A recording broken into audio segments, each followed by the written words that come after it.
After 90 hours of talks, 4 sleepless nights, and at least one fist slammed on a table, a simple tweet said it all.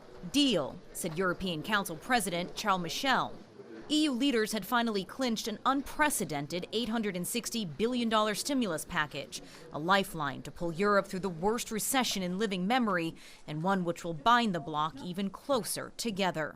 I believe this agreement will be seen as a pivotal moment in Europe's journey, but it will also launch us into the future.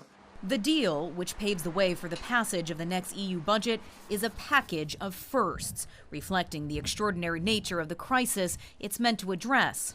For the first time, Brussels will raise vast amounts of money on the open markets, then dole it out as non-repayable grants. $445 billion going to countries worst affected by the pandemic. The rest as low-interest loans. It's also the first time the EU's long-term budget, which was negotiated alongside the Recovery Fund, will be linked to fighting climate change and respect for the rule of law. Europe still has the courage and imagination to think big. And as exhausted as we are all here, we are aware that this is a historic moment in Europe.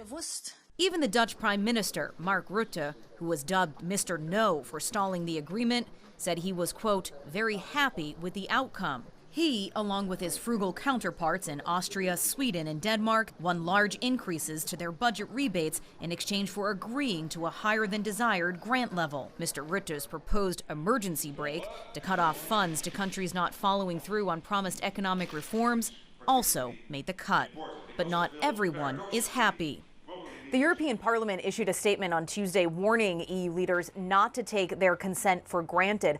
MEPs aren't pleased that funding for research and health initiatives have been considerably scaled back. They also take issue with the lack of bridge funding to provide money between now and when the current budget runs out at the end of the year.